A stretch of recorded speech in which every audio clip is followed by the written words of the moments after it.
Akashvani Imphal R.K. Gorani na pau pajari.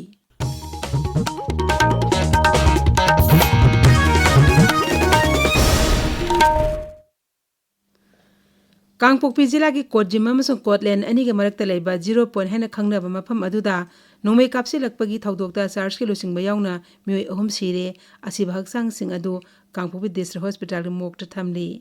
खगी Kangpokpi पाउमीना police के पाउ पलदुना हाय थौदोक अदु ngasi ayu pung 10:10 rom tarak aduaide thokibani Churachandpurda pangthoba United Baptist Convention na saruk yaruba tungda Thado Baptist Association gi lusingba sing adu yaungna punna miyoi nipan bolero gari ani da lakpada sakhangdaba sing aduna nomai kapsi lakkibani hairi thaudo adu de miyoi ahum khudakta sikhi aduga miyoi marina aso open nangki asokpa sing adu langol de leiba sija hospital da laikanari मुख्यमंत्री Yumnam खेमचाना hospital चतुन Ashok पसिंगी फिबम यंगसिनख्रे खोंगचत अदुदा उप मुख्यमंत्री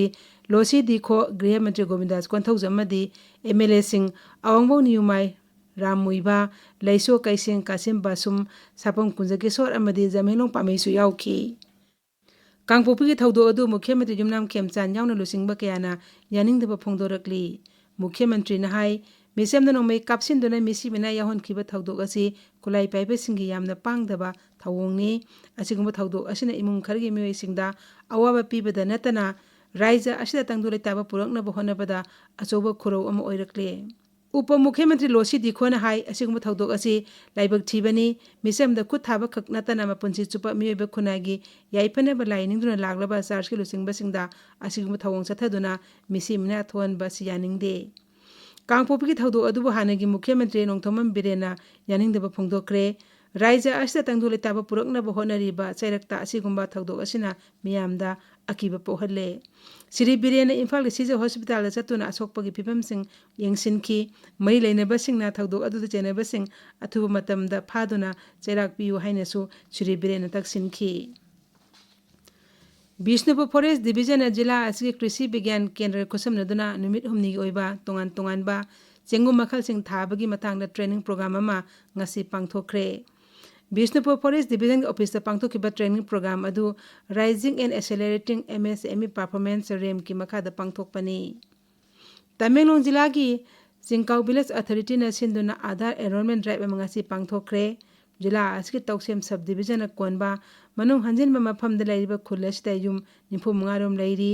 संकाउ primary school की महरी निफुदा अखनबा मियंग थमदुना enrolment drive अदु चत पांगथोकपनी हाइरी NEET paper leak चेनबने highway मियोय मंगा CBI न तोंगा तोंगा फमदगी फारे मखाताना थौदो अदुदा चेनबसिंग फानबगीदमक मफम क्यादा थिबो होमगी थबक चथरी फारबे मियोय मंगा अदुगी मनुंगदा मियोय अहुमना जयपुरदगिनी अदुग अनिना गुरुग्राम अमदी नासिकदगिनी हाइरी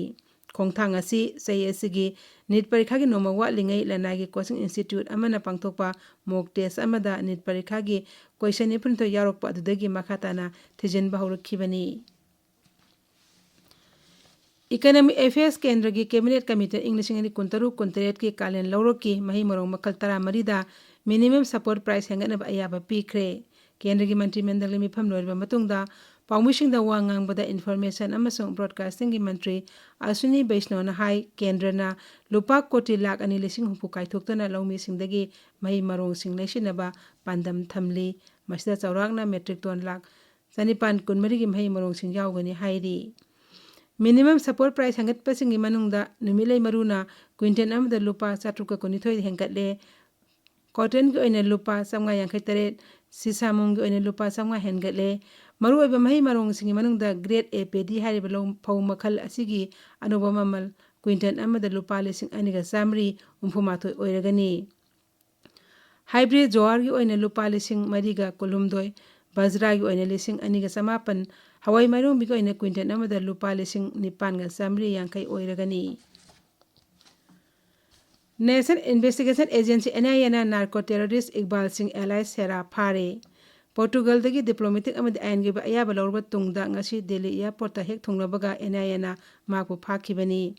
वांटेड लाखथोखरबा हिजबुल मुजाहिदीन ग मरी लेने हारिबा मी असि नाको टेरर ग मरी लेनेबा केस अमदा चेने हाइबगी दमक इंग्लिश एनी कोन अक्टोबर थादा वांटेड लाखथोखिबनी पाउ लोइजरे